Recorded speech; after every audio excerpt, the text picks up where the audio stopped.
Bismillahirrahmanirrahim. Assalamualaikum warahmatullahi wabarakatuh. Innal hamdalillah nahmaduhu wa nasta'inuhu wa nastaghfiruh wa na'udzu billahi min syururi anfusina wa min sayyiati a'malina. May yahdihillahu fala mudhillalah wa may yudlilhu fala hadiyalah. Asyhadu an la ilaha illallah wahdahu la syarikalah wa asyhadu anna Muhammadan abduhu wa rasuluhu. Allahumma salli wa sallim ala Muhammadin wa ala alihi wa sahbihi ajmain. Amma ba'du, qala Allah ta'ala fil Qur'anil Karim. A'udzu billahi minasyaitonir rajim. Bismillahirrahmanirrahim. Ya ayyuhalladzina amanu kutiba alaikumussyiyam kama kutiba alal ladzina min qablikum la'allakum tattaqun. Syadaqallahu adzim. Jamaah pengajian Ahad pagi rahimakumullah. Alhamdulillahirabbil alamin. Pagi hari ini sehat walafiat. Kita bersyukur kepada Allah Subhanahu wa taala. Dengan karunia-Nya kita diberi sehat walafiat.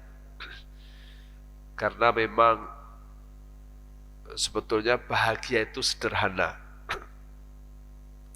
Kata Rasulullah SAW, yang penting bangun tidur, badannya sehat, hatinya tentram, yang didahar, yang dimakan sudah ada, sudah.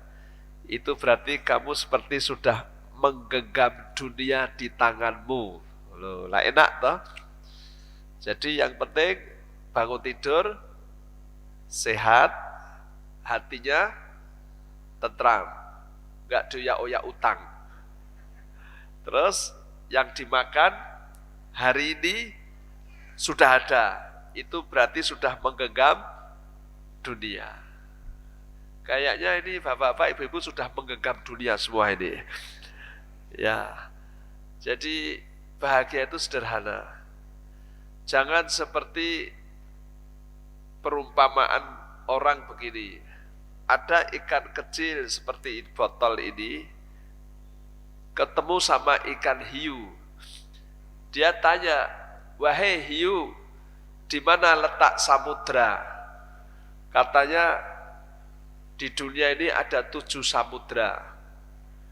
Kata ikan hiu yang sedang asik dengan berenang-renang, dia bilang, "Boh, gak urus," katanya.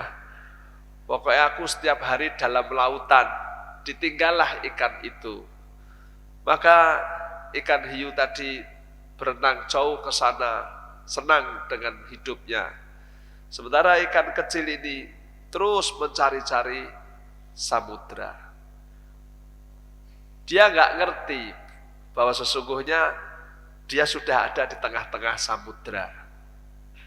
Nah, ibu-ibu, bapak-bapak, banyak orang begitu. Di mana-mana dia cari bahagia. Ya, terus mencari bahagia sampai tuwek dia nggak bahagia. Dia nggak paham bahwa sesungguhnya seharusnya dia sudah bahagia. Karena bahagia itu tidak di sana-sana, tapi di sini, betul nggak?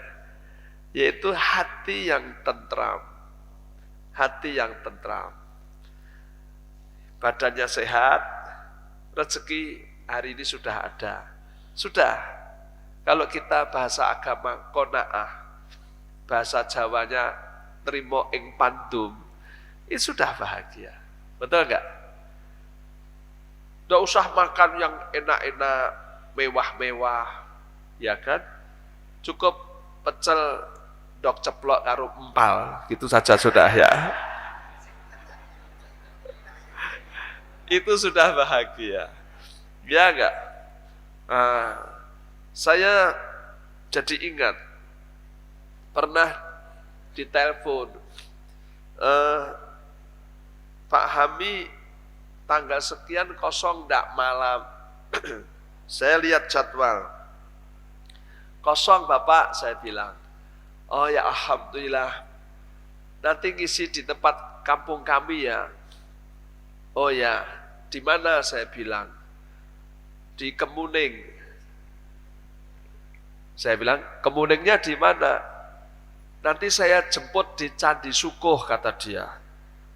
Lah, Candi Sukuh kan tinggi banget itu, dekat Tawangmangu sana itu. Saya bilang, saya dijemput di mana? Di situ. Allah Akbar itu. Ya. Nanti Bapak nginep di sini malamnya. Kan itu pengajian malam. Ya sudah. Akhirnya saya, tidak ada Pak, angkutan umum ke Candi Sukuh nggak ada. Jadi saya harus bawa mobil sendiri. Nah sampai di Candi Sukuh itu, dia naik motor. Pak, ya, ayo ikut saya. Lebih tinggi lagi. Saya nggak tahu apa itu masih Indonesia apa tidak, saya nggak tahu. Waduh, sampai kayak di pucuk gunung itu, uji nyali itu. Mana jalannya sempit gitu, gelap.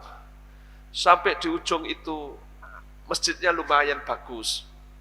Saya ngisi pengajian selesai kurang lebih 10:30 malam. Terus nginep di rumah penduduk di situ. Pagi-pagi gini nih jam 6 saya ngeteh. Saya lihat ada ibu-ibu yang sedang berkebun. Di sana nggak ada sawah, adanya kebun-kebun gitu. Airnya jernih seperti ini gitu.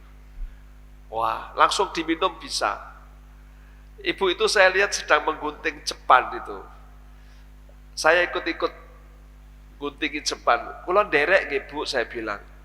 Mungkin kotor nih Pak Ustadz, mboten napa-napa, saya seneng, saya bilang. Saya lihat dia gembira bersendagura. Dalam hati saya mikir, nek wong kene iki lara piye gitu loh.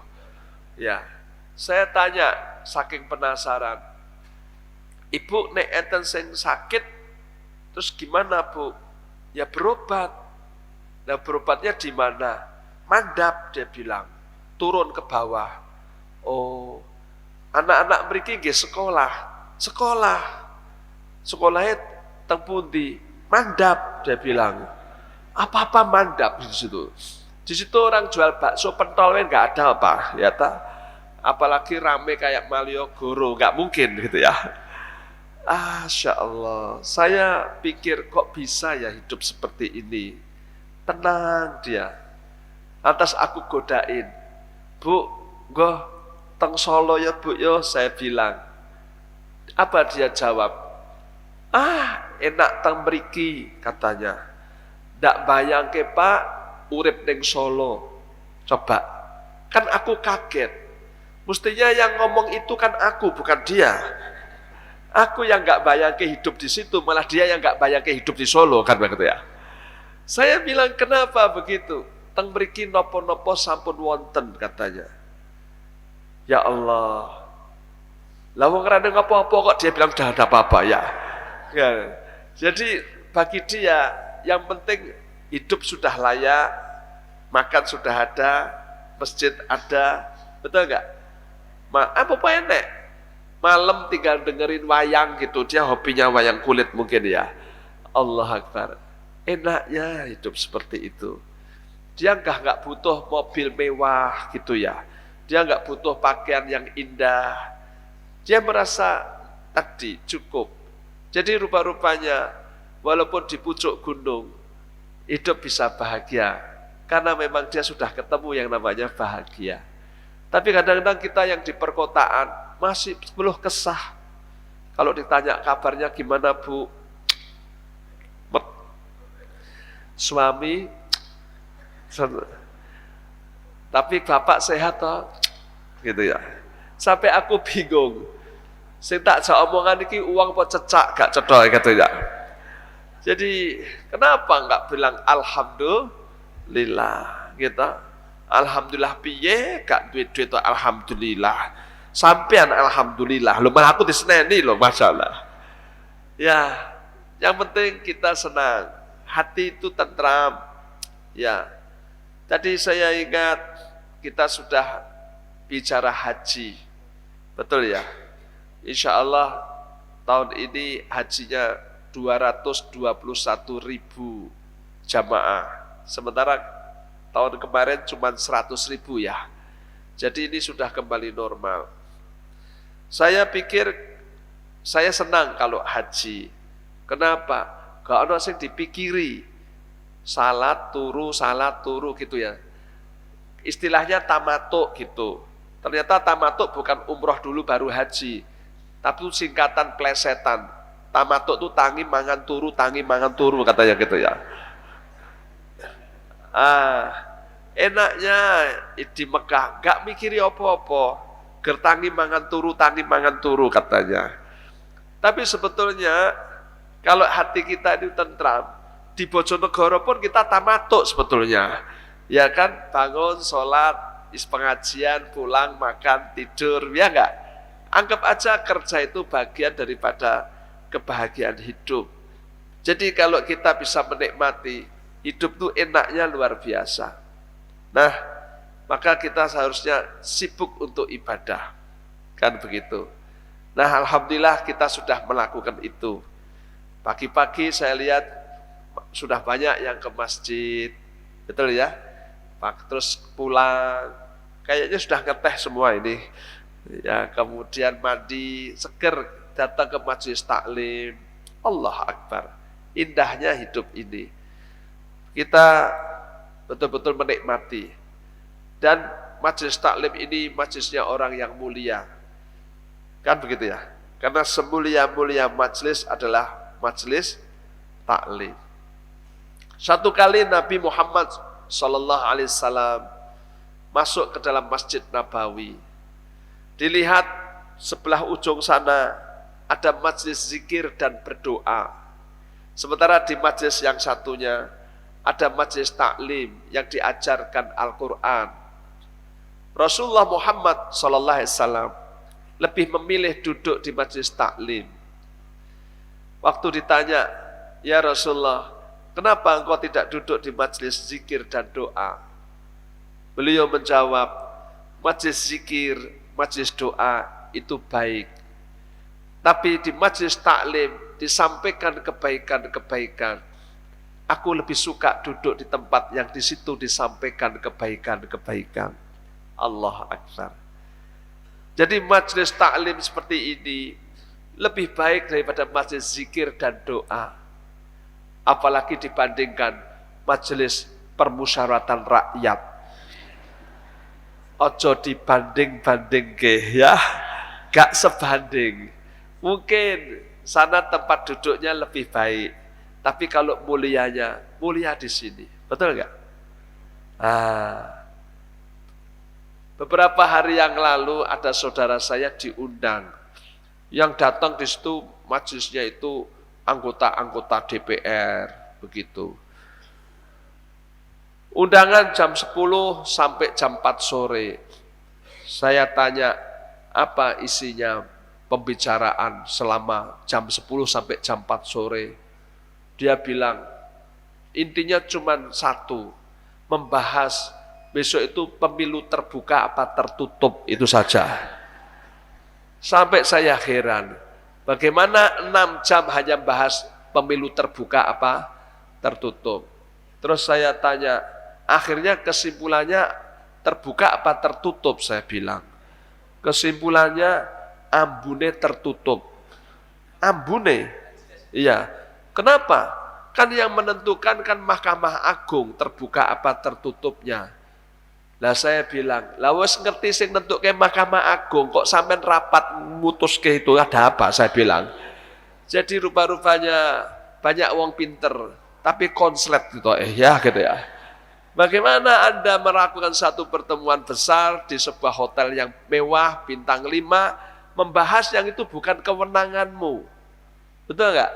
Itu kemenangannya Mahkamah Agung. Aneh gitu loh menungso itu. Ya enggak?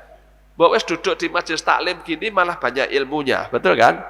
Dan banyak pahalanya. Masya Allah. Baru kita duduk begini saja, ini nilainya lebih baik daripada sholat sunnah 1000 rakaat. Bayang loh itu, lebih baik. Masya Allah. Ya, itulah kenapa saya bilang Allah Subhanahu Wa Taala itu kasih kita pahala itu enggak sekarang, tapi besok di akhirat. Kenapa? Karena wal akhiratu khairun wa abqa. Kamu orientasi akhirat itu lebih baik, dan ketahuilah akhirat itu lebih baik dan lebih abadi. Maka wabtaghi fima atakallah daral akhirah. Lebih sibuklah kamu mencari kebahagiaan untuk kampung akhirat. Wala tansa nasibaka minat dunia. Walaupun kamu tidak melupakan nasibmu di dunia. Artinya orientasinya akhirat. Dan nanti pahala itu juga diterimakan di akhirat. Soalnya kalau diterimakan di sini, gak cukup Pak. Ya, contoh misalnya 2 rakaat sebelum subuh, pahalanya berapa itu? Ya enggak? Rakaatul fajri khairun minad dunya wa ma fiha. Nah terus nek umpama diwenehno saiki ndek donya, terus sampean arep ndekekne ngendi kuwi mau? Mana tempatnya? Enggak cukup itu. Itu baru punyanya sampean, dan punya aku renek tambah renek gone. Ya dah. Lah padahal ini kan orang banyak, ribuan, jutaan, mungkin miliaran. Dunia enggak nampung. Itu baru untuk 2 rakaat sebelum subuh. Wis gak nampung dunia itu. Apalagi sholat subuhnya. Piye-piye sholat sunnah sama sholat wajib kan ganjarannya gede sing sholat wajib. Betul enggak? Mana kita enggak sekali 2 kali, setiap hari. Bisa kan? Ratusan, mungkin ribuan. Itulah kenapa surga itu seluas langit dan bumi. Karena kalau hanya seluas bumi, tak wong siji tok gak cukup pisan. Apalagi tak wong sakmono akeh. Maka Allah kasihkan pahala itu nanti di akhirat. Karena nampung tempatnya. Satu bapak ini dikasih 72 bidadari. Piye coba? Lah kok ada bapak-bapak sepuh di kampung saya rambutnya udah putih kabeh ngacung. Kalau saya nempel 1 di dunia boleh enggak Pak Ustadz? Ojo saya bilang. Itu 1 bidadari diturunkan di dunia. Dunia yang malam gelap itu menjadi terang benderang. Andai kata bidadari itu turun 1 di dunia, dia ikut hukum alam, dia ikut fana, menua. Padahal bidadari kan tidak menua, betul kan? Tetap cantik dan tetap perawan. Jadi itu biarlah di akhirat nanti. Maka yakinilah kehidupan akhirat itu dengan seyakin-yakinnya. Oleh karena itu dalam surah Al-Baqarah yang pertama kali kita baca Alif Lam Mim, Dzalikal kitabu la raiba fihi. Betul kan? Ini Alkitab Al-Quran adalah dari Allah yang isinya, petunjuknya, beritanya, informasinya enggak perlu diragukan. La raiba fihi. Betul enggak? Jadi ini awal. Kalau Anda sudah ragu, enggak usah baca Al-Quran. Karena ini menyangkut keimanan. Betul kan? Dan ini persoalan yang gaib. Ya gaib, la raiba fihi hudan lil muttaqin. Tapi bagi orang takwa, dia meyakini alladzina yu'minuna bil ghaib wa yuqimuna shalah dan seterusnya. Orang takwa itu orang yang percaya dengan berita walaupun itu gaib, asal itu dari Allah. Surga itu gaib, neraka itu gaib, akhirat itu gaib, Allah itu gaib. Al-Quran itu sendiri kan gaib. Kita nggak ngerti apakah ini dari Muhammad apa bukan. Kita yakin itu dari Allah.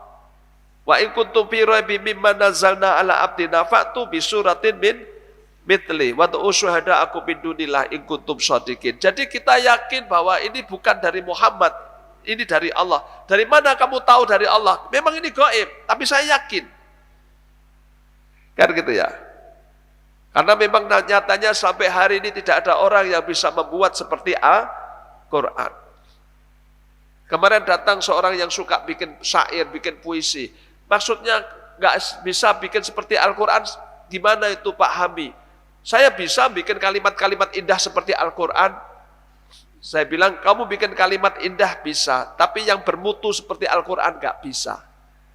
Tahu nggak apa bedanya puisi sama Al-Quran? Apa? Al-Quran itu semakin benar, semakin indah. Itu isinya. Keindahannya itu luar biasa dan isinya kebenaran dan kebaikan. Bedanya dengan puisi. Puisi itu semakin indah, semakin berdusta. Itu bedanya. Maka nggak bisa orang pembikin syair seindah yang sebaik Al-Quran. Karena puisi itu hanya indah kalau berdusta. Betul kan? Coba kau bikin puisi tentang perempuan yang cantik. Betul enggak? Alismu seperti bulan sabit. Kan ngapusi. Melakumu kaya macan luwe. Tambah ngapusi. Ya kan gitu ya. Kan enggak mungkin dia ya enggak? Ya, belum lagi isinya. Enggak ada nilainya. Bayangkan Al-Quran. Belum sudah alif lam mim dzalikal kitabul la raiba fihi. Ini sudah suatu hal yang luar biasa. Seolah-olah kalau kita baca buku ini akan mengubah hidupmu. Itu kan sudah sentakan yang luar biasa. Ini la raiba fihi.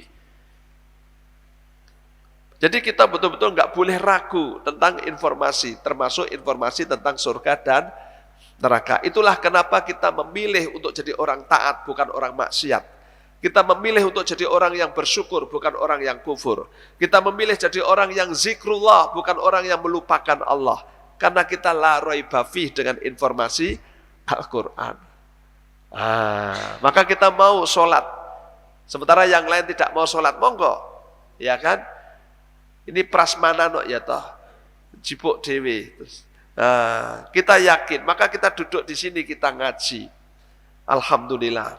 Nah ibu-ibu bapak yang terhormat, insya Allah berapa hari lagi kita sudah masuk bulan Ramadan. Kita yakin, maka kita besok pun akan puasa, betul kan? Karena keimanan kepada Allah itu harus dibuktikan dengan amal soleh. Amal solehnya apa? Yang rukun Islam adalah sholat, kemudian puasa, kemudian zakat, kemudian haji. Itu pengejawantahan imannya. Maka tidak ada iman tanpa sholat, betul kan? Harus sholat, kemudian harus puasa. Insya Allah puasa itu 1 bulan penuh di bulan Ramadan. Kamis ya, Kamis. Ini sudah Ahad, Senin, Selasa, Rabu. Kayaknya Rabu malam sudah tarawih. Allah Akbar. Tinggal menghitung hari. Marhaban ya Ramadan. Selamat datang wahai bulan Ramadan. Seneng apa susah? Seneng lah. Waras kok. Ya kan? Nah, orang Islam itu kalau ke bangsanya mau haji, seneng enggak? Seneng. Ya kan? Di situ banyak kebaikan, banyak fadilah yang luar biasa. Masya Allah. Saya kemarin umroh bulan Februari. Kebetulan di pesawat itu saya di pojok tengah gitu, pinggir gitu, terus gang untuk lewat-lewat. Sebelah sananya itu ada 3 ibu-ibu, yang satu sepuh, yang dekat saya itu yang paling tua, yang paling sepuh. Tua tapi bergaya, kacamatanya gede banget tau, tak delok itu. Ibunya ini sepuh tapi gaya banget gitu. Saya bilang sehat ibu, dia bilang sehat, alhamdulillah. Terus sebelahnya ibu tadi, bapaknya putrinya, dia bilang, Pak Ustadz, ibu saya ini mu'alaf. Oh, alhamdulillah. Selamat ibu, saya bilang. Ibu termasuk orang yang dapat anugerah paling besar dari Allah Subhanahu wa taala. Dapat hidayah. Iya, kata anaknya. Saya mu'alaf sudah lebih awal. Kami dulu Katolik katanya. Saya tahun 2017 kemarin itu umroh Pak Ustadz. Saya doanya cuman, ya Allah bukakan hati ibu saya agar dia Islam. Itu yang doakan. Saya bilang, kenapa kau hanya doain ibumu, bapakmu enggak kau doain? Saya bilang, bapak saya kan sudah meninggal tahun 90. Oh, jadi ibu ini rondo suwe banget no, nek ngono ya kata. 90 kata 2023 ya, Masya Allah. Ya. Terus ibu akhirnya mu'alaf sekarang. Iya, alhamdulillah. Saya itu sebetulnya, kata ibunya, sudah seneng sama Islam dari dulu. Cuman saya tuh mikirnya itu apa? Engko nek aku Islam, mesti diken poso. Nah itu saya nggak cocoknya itu gitu. Oh ya, ya kenapa? Kan puasa 1 bulan Pak. Ya ndak kuat, wong aku loro gula, dia bilang.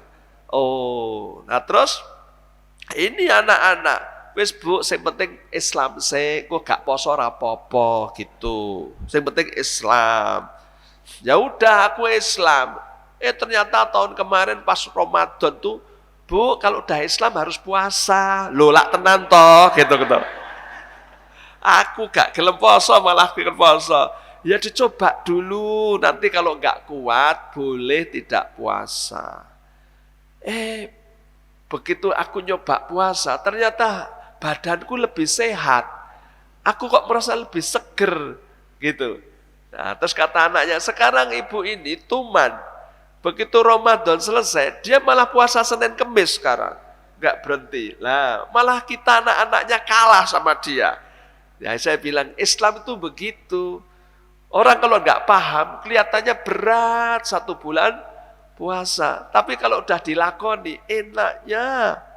Banyak yang sudah puasa itu, kalau mau lebaran, nyesel rasanya. Ya Allah kok wis meh entek. Betul nggak? Sholat juga begitu Ibu. Orang luar nggak ngira berat ya jadi orang Islam itu. Betul nggak? Sholat sedina ping 5, apa gak rekoso iku? Sing liyan-liyane we ger seminggu pisan. Kowe ger keplok-keplok entuk roti lho kuwi Mas Ado. Iki gak entuk apa-apa. Tapi kalau kamu sampean itu nindakno sholat, itu nikmatnya. Betul nggak? Wa aqimis shalah. Ya, aqimis shalah itu apa? Menyempurnakan wudunya dan melaksanakan rukuk, sujud, tasyahud dan sholawat dengan kekhusyuan. Itu namanya dilakukan terus-menerus, itu namanya wa aqimis shalah. Jadi sholat itu dinikmati, betul enggak? Nah, nanti ibu-ibu, bapak-bapak kalau taraweh juga dinikmati. Kayak sampean minum kopi itu loh, kan enak toh? Gitu, orang blek-blek gitu. Ya kan? Enggak enak, betul enggak? Kita kalau makanan itu kalau dinikmati kan dirasakno. Orang kok blek-blek kalau menteleng-menteleng terus disusung gitu, enggak enak. Sholat juga begitu, Allahu Akbar, dinikmati, ya enggak? Allah Akbar, bubar. Mengke-mengke mati sampai mengkode kayak ngono carane. Sholat itu asik-asik aja, betul enggak?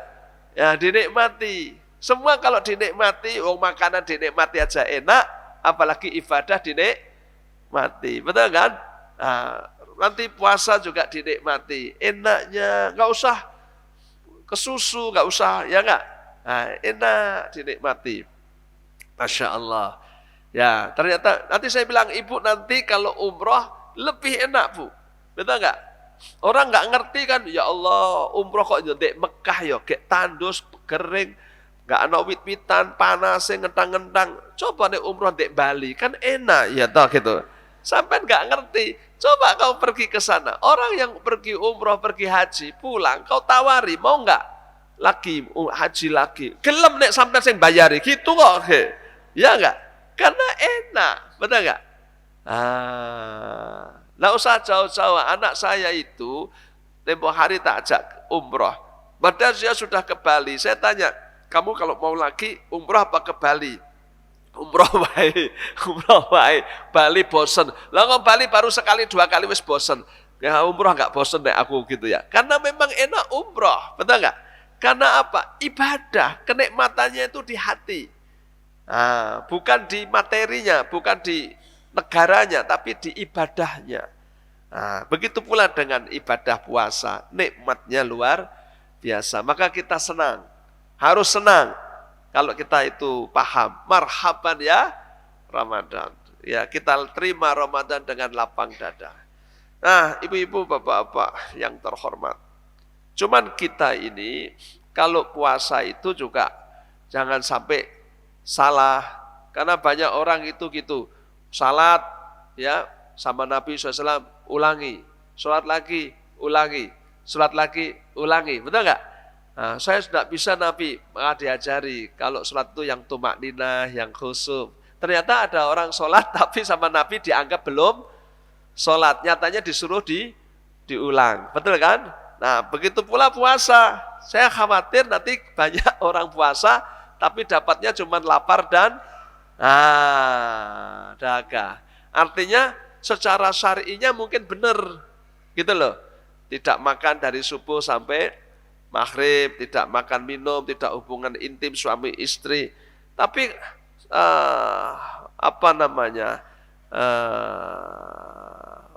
hakikat dari puasa itu dia nggak paham, betul kan? Ya, jadi yang harus kita pahami. Bagaimana supaya kita paham? Yang pertama, ini persiapan ya untuk Ramadan. Jadi tarhib Ramadan, ceritanya begitu. Jadi yang penting nomor 1, bersihkan akidah kita. Ya, dari segala macam syirik. Nah ini, wala talbisul haqqa bil batil. Jangan kamu campur yang hak yaitu al-Islam dengan al-batil yaitu kesyirikan. Nah, enggak boleh. Nanti kalau kita ini ingin jadi orang yang puasanya diterima Allah, jangan masih berbuat syirik. Kan begitu ya?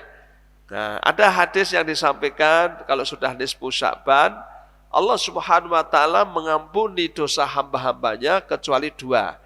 1 orang yang syirik. Betul kan? 2 orang yang memarahi. Nah, jadi jangan marah-marah. Nah, yang penting 1 jangan syirik dulu. Nah, ibu-ibu, bapak-bapak, banyak ini kalau di kampung saya di Solo, itu kalau sudah mau Ramadan kurang sehari, itu kamar almarhum simbah dibersihkan, disaponi, dipel, mejanya dikasih taplak, sarung gunting, guling bantal diganti, kemudian di atas meja dikasih kembang, taman. Ya dulu unjukanipun bapak itu senangnya Mbah Kakung itu kopi, dikasih kopi. Dulu daharannya itu ketan, dikei ketan, ya. Ojo lali simbah dhisik rokoke jarum 76 begitu gitu. Diwonono. Nah ini syirik ini. Ya kan? Nah, jangan sampai di Bojonegoro enggak ono ya kayak gitu. Enggak ada. Ini ya pokoknya gitu-gitu janganlah. Ya. Nah, terus ada yang bilang, Pak, kalau orang kampung itu kalau sudah Sya'ban itu suka nyadran. Nyadran itu datang ke kuburan, boleh enggak? Ya monggo lah, itu budaya. Ya, selama itu tidak bertentangan dengan agama boleh.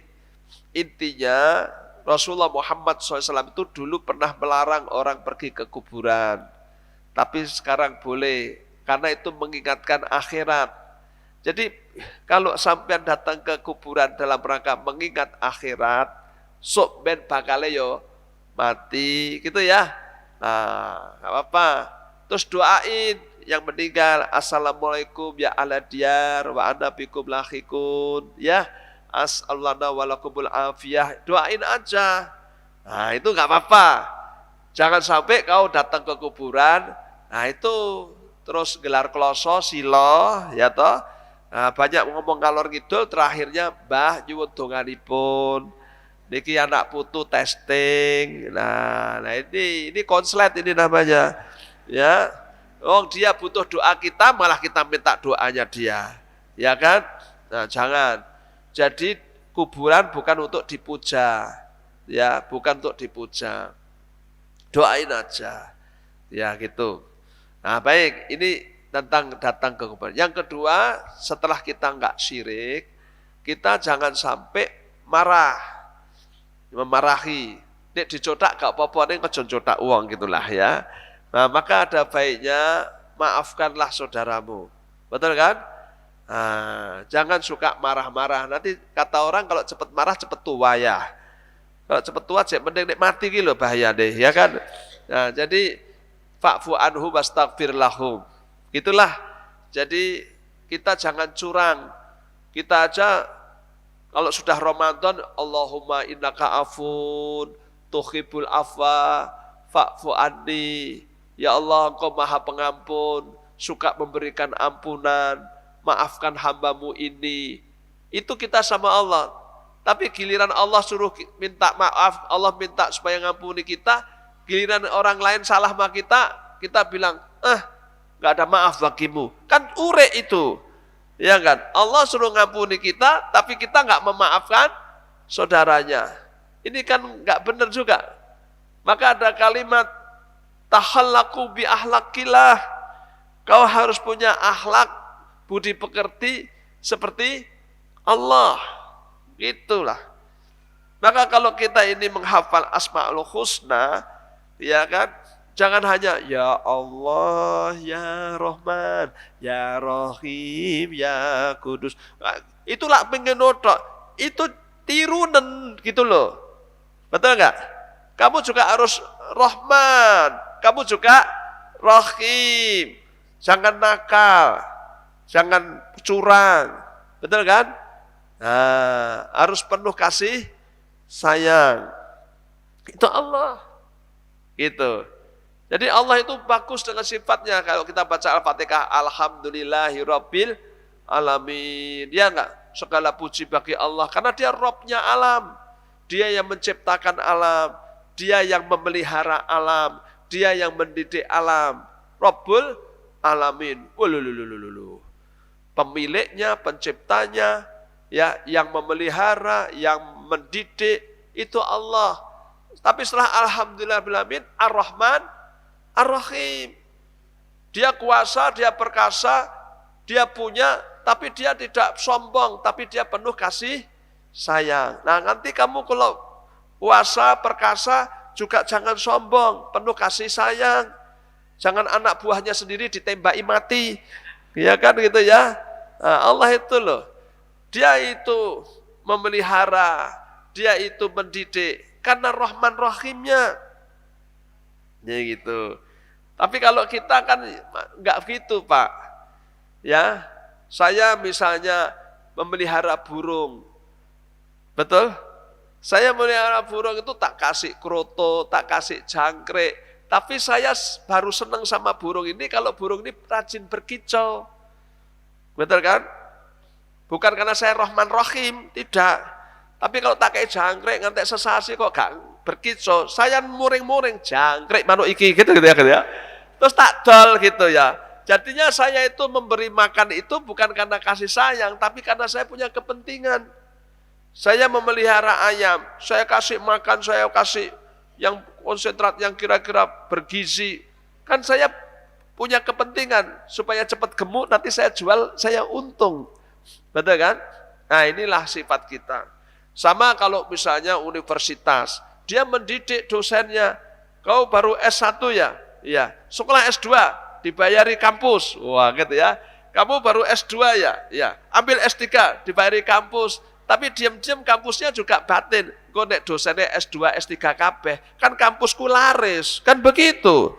Betul enggak? Nah, itulah manusia, punya sifat seperti itu. Kalaupun dia mendidik, dia juga punya harapan. Kalau Allah enggak.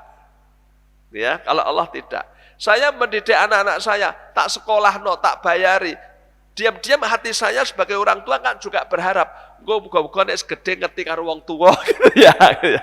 Ya, gitulah gantian, gue mikirno aku kan gitu ya. Kalau Allah tidak. Allah itu mendidik, Allah itu memelihara semata-mata karena Rahman dan Rahimnya. Karena Allah tidak membutuhkan balasan dari makhluk dan hamba-hambanya. Ini bedanya. Nah, kaum muslimin rahimakumullah, kalau kita itu tidak bisa seperti Allah ya minimal semangatnya seperti itulah ya. Berusaha untuk menjadi orang yang penuh kasih sayang. Mari kita sambut Ramadan, bebaskan diri dari syirik. Yang kedua, tebarkan kasih sayang.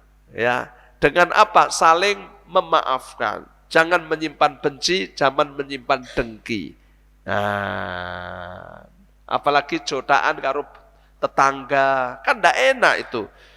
Tanggane dhewe dionek-onekno. Tanggoku siji lho setan tenan, ya Allah. Janganlah ya, padahal Nabi mengatakan man yu'minu nabillah wal yaumil akhir falyukrim jarahu. Kalau memang kau orang yang iman pada Allah dan iman pada hari akhir, jadilah orang yang pandai memuliakan tetangga. Gitu. Gak enak jotaan mbek tonggo, ya enggak? Kita baru melaku ngulon, ketemu tonggone balik ngetan gak sido. Kok sampean gak jadi rono lah, yang setan itu aku anyel banget gitu ya. Kan rekoso uripe jadi gak karu-karuan. Ya. Apalagi musuhan jotaan mbek bojone. Ada loh, malah cerita. Bojoku nganyel kayak tak nengkol wae wis ndak tak jak omongan anyel aku Masya Allah. Setahun rasa tak jak omongan. Ya Allah. Gak omongan setahun kok sampean bobot meneh, Mbak. Malah dia bilang, "Lah ngono kuwi gak usah omongan kan ya iso." Dia bilang gitu, Mbak. Ojo lah ya. Nah, mari kita saling memaafkan. Memang suami itu saya bilang kadang-kadang sok nganyel no gitu ya. Dia bilangnya, ora kadang-kadang, kerep, dia bilang gitu ya. Baiklah, ya, sabar, Kita saling asuh di dalam hidup ini. Penuh kasih sayang. Ini persiapan Ramadan. Baik, setelah kita bebaskan diri dari syirik, kita saling tidak memusuhi. Ada lagi apa yang perlu kita persiapkan? Ya ini disampaikan kepada kita Rasulullah Muhammad sallallahu alaihi wasallam. Kalau di bulan Ramadan beliau ini lebih pemurah daripada angin yang berhembus.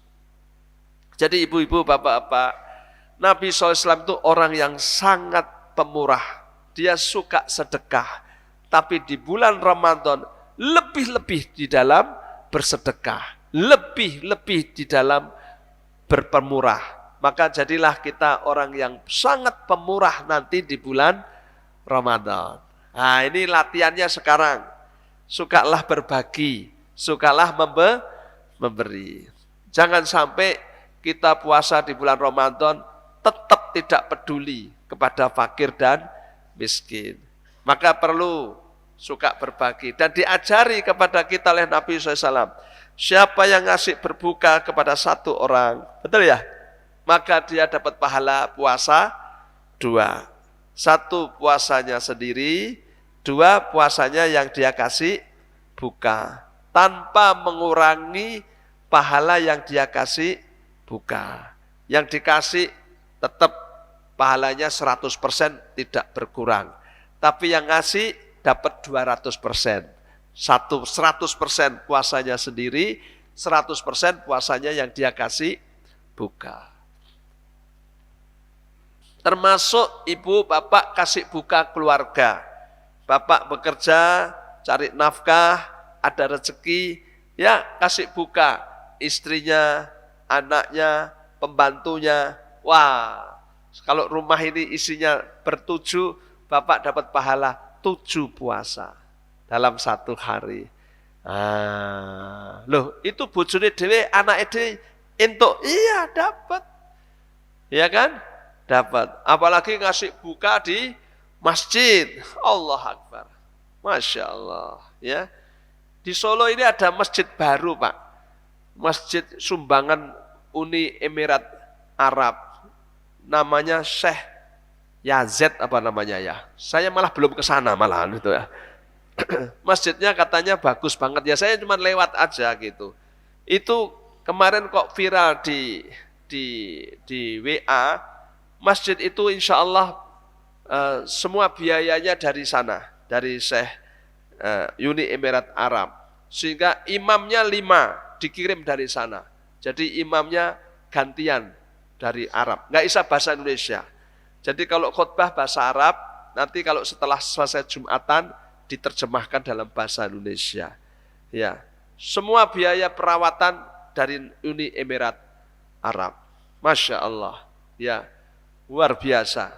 Bahkan besok bulan Ramadan setiap hari disediakan 8.000 pack buka setiap hari. Masya Allah. 8.000 pack buka. Saya bayangkan ini belum puasa saja sudah tiap hari kayak orang piknik datang ke situ. Berbis-bis datang. Apalagi nanti Ramadan. Masya Allah. Ya gitu. Terus saya bayangkan kalau 8.000 itu habis, pahalanya setiap hari dia 8.001, ya enggak?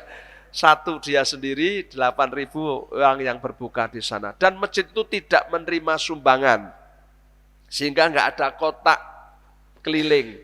Maka ada yang bilang nanti kalau sampean menemukan kotak keliling itu halal untuk dicolong.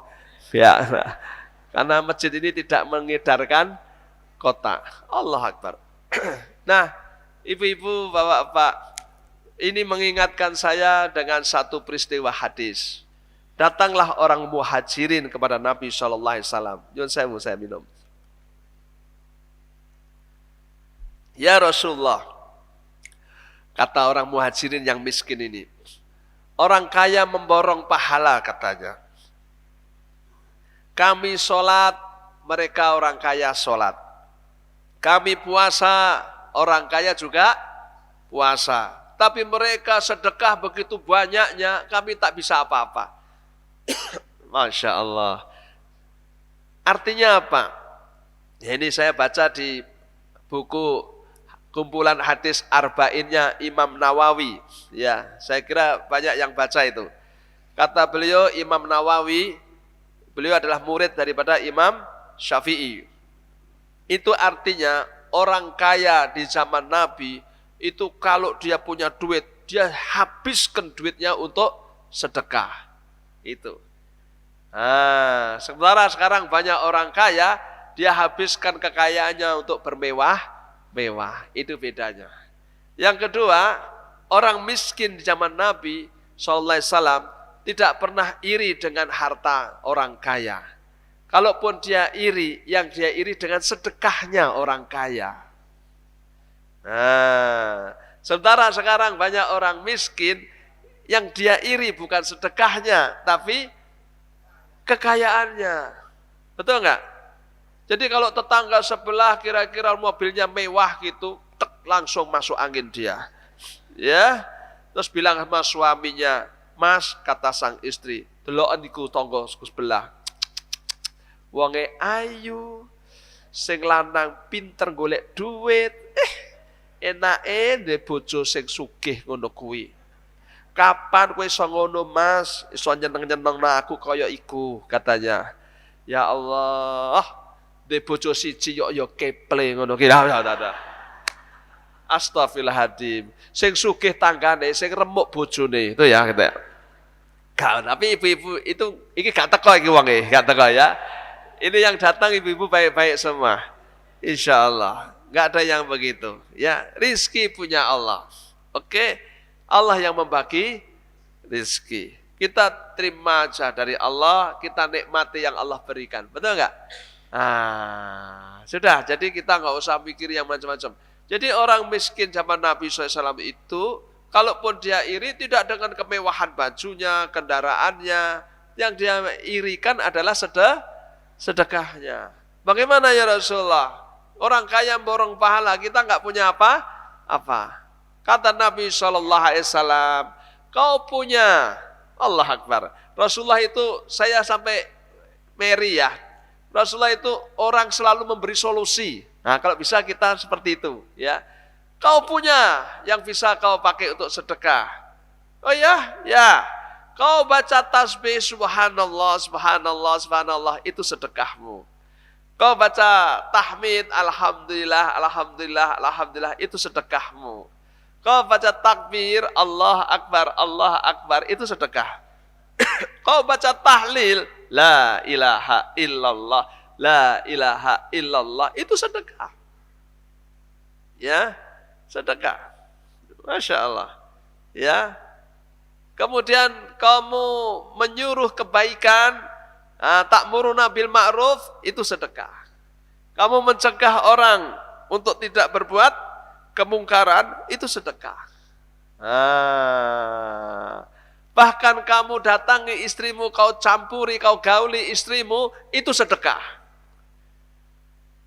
Sahabat pun kaget, ya Rasulullah, masuk ngumpungi istri sedekah? Kan kui penak masuk sedekah gitu ya. Kata Nabi SAW, kalau yang kau campuri istri orang, dosa enggak? Dosa. Nah, apa yang haram berdosa, apa yang halal itu sedekah. Maka nanti kalau suamimu tuh nggak pernah sedekah bulan Ramadan, tagihan di waktu malam ibu-ibu. Mas, sedekah dewe bae, kan gitu ya, gitu ya.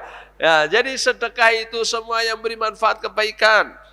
Bahkan senyummu itu pun sedekah. Betul enggak? Nah, jadi kalau pas poso jon jegadul bae, mecucu gitu. Kalau sampean kok gak guyu, luwe poso sampean niku tak sampluk sisan maksud aja kata. Ojo ngono galake Allah ya. Senyum yang ramah itu sedekah.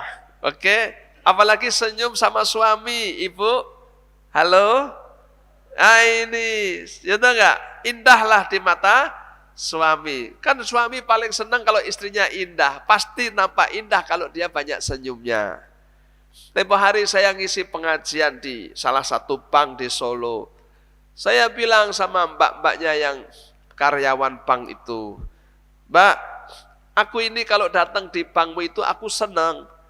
Karena aku kalau mendengar suara ting tong, antrian nomor 24. Saya datang, mbaknya langsung berdiri. Ada yang bisa dibantu Bapak? Gitu ya. Ya, silahkan gitu. Kan nyeneng gitu loh ya, Masya Allah. Saya bilang itu kau bawa ke rumahmu ya, jangan hanya sama customermu aja gitu.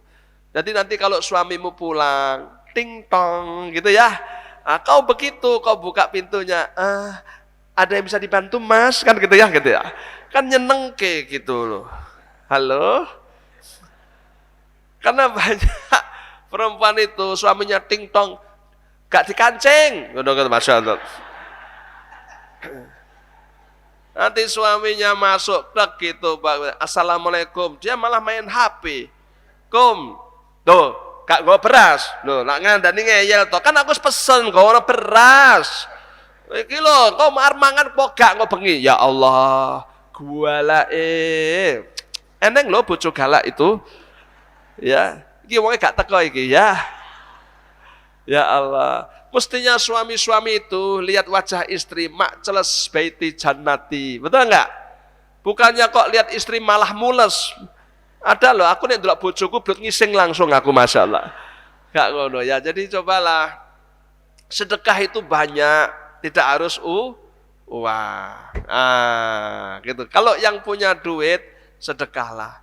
Nah, Nabi SAW ditanya, ya Rasulullah, kapan sedekah yang paling bagus? Ya, sedekah yang paling bagus itu ketika kau masih takut miskin, kamu masih ingin kaya dan badanmu sehat walafiat. Itu saat yang paling bagus untuk sedekah.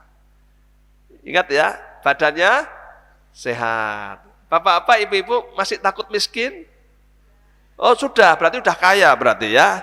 Sudah nggak ada yang ditakutkan miskin. Berarti kalau sampean sedekah kurang bagus itu. Yang bagus tuh masih takut miskin, masih pengen kaya? Masih. Lah kalau masih pengen kaya, masih takut miskin, badannya sehat, sedekah itu sedekah yang paling bagus. Tapi kalau sudah mau mati gitu, terus iku kak noiko, kuwi kayak nokwai, telat itu, ya. Bagusnya pas gini-gini ini, betul nggak? Apalagi di bulan Ramadan, afdalus shadaqah fi Ramadan, karena sedekah yang paling bagus waktunya pas bulan Ramadan. Masya Allah. Dan Allah pun telah berjanji dalam hadis qudsi, siapa yang mau berinfak, maka aku akan berinfak kepadanya. Jadi orang sedekah itu, insya Allah, Allah yang menjamin, diganti sama Allah. Maka nggak ada orang ahli sedekah miskin. Malah yang terjadi kebalikan. Betul nggak? Lebih banyak. Sedekah yang paling bagus keluarga dulu. Cukupi keluarga, cukupi istri, cukupi anak. Betul nggak? Coba ya Bapak Ibu, orang yang masih banyak butuh, masih ngasih anak, ngasih istri, anaknya sekolah kabeh, rezekinya banyak, karena dia banyak sedekah. Tapi begitu anaknya mentas kabeh, dia bukan sedekah pada orang lain, wis rampung, gak ada sing tak sedekahi, bojoku wis rampung, anakku wis rampung. Maka begitu dia nggak sedekah, ya penghasilannya turun. Karena dia udah nggak ngasih siapa-siapa. Maka kalau, loh saya itu barang tua kok duitku sidik ya. Gusti Allah sing noto. Enggak, sampean kurang sedekah gitu ya. Sampean kalau lah anakku wis mentas apa nih ya kayak ono ponakanmu ya. Sepupumu. Kamu kasih terus, nanti kau terus rezekimu banyak. Gitu. Maka ahli sedekah itu rezekinya melumintu banyak. Itu. Jadi jangan takut sedekah. Jangan pakai prinsip hemat pangkal kaya. Wah, itu mesti pelit itu mesti. Ya enggak? Apalagi filosofi Jawa, setiti, ngati-hati, tur gemi. Nah, karena itu kacang hijau dikatroli, saya bilang ya tak? Paham ya, Pak ya? Pelitnya naudzubillah min dzalik jagat. Yang suka berbagi. Nah, ada yang Pak itu kalau sedekah kasih buka saya nggak bisa kasih buka. Kasih tahu siapa yang mengantarkan sedekah orang dia dapat pahala sama dengan yang bersedekah. Mengantarkan. Nah maka saya kasih tahu ibu-ibu kalau pas pengajian di masjid buka bersama ada banyak gelas banyak piring. Habis maghrib pada pulang ada ibu-ibu sambat ya Allah kabeh mulih sakmene aku tok sing ngombahi. Ya tekle aku gitu ya. Jangan kau cuci itu piring dan gelasnya, kau dapat pahalanya orang berbuka sak masjid. Begitu aku kasih tahu sekarang mereka ringan. Alhamdulillah begitu selesai itu, Masya Allah. Piring cuma 100, yang cuci orang 8 itu, Masya Allah gitu. Wes rebutan, Alhamdulillah. Ibu-ibu nanti pulang dari pengajian, kalau cucian di ember sampai 3 ember, Alhamdulillah. Sedekah kabeh ya Allah gitu ya. Insya Allah. Itulah yang diajarkan pada kita. Dan yang terakhir, jangan lupa bulan Ramadan itu bulan untuk banyak membaca Al-Quran. Karena itu syahrul Quran. Allah turunkan Al-Quran di bulan Ramadan. Rasulullah menghatamkan Quran di bulan Ramadan. Siapkan diri. Insya Allah semuanya akan membaca Quran dengan baik dan sebanyak-banyaknya. Terakhir, karena waktunya, di 10 hari terakhir bulan Ramadan, Rasulullah itu lockdown, bahasa corona itu ya. Bahasa agamanya itikaf di masjid 10 hari 10 malam. Cari apa? Cari ampunan. Allahumma innaka afun tuhibbul afwa fa'fu anni. Nah kita lihat banyak orang Islam itu 10 hari terakhir bukan cari ampunan, tapi cari diskonan dia. Ya. Nah ini supaya jangan sampai sibuk cari diskonan sampai lupa untuk lebih meningkatkan ibadah di 10 hari bulan Ramadan. Mudah-mudahan ibu bapak sehat walafiat, bisa ibadah puasa di bulan Ramadan, dan kemudian bisa banyak beramal soleh. Mumpung kita ketemu dengan bulan yang penuh barokah. Kurang lebihnya mohon maaf. Akhirul kalam, Rabbana atina fid dunya hasanah wa fil akhirati hasanah wa qina adzabannar. Allahumma barik lana fi sya'bana wa balikna Ramadan. Subhana rabbika rabbil izzati amma yasifun wassalamun ala mursalin walhamdulillahi rabbil alamin. Wabillahi taufiq wal hidayah. Nasrun minallah wa fathun qarib. Assalamualaikum warahmatullahi wabarakatuh.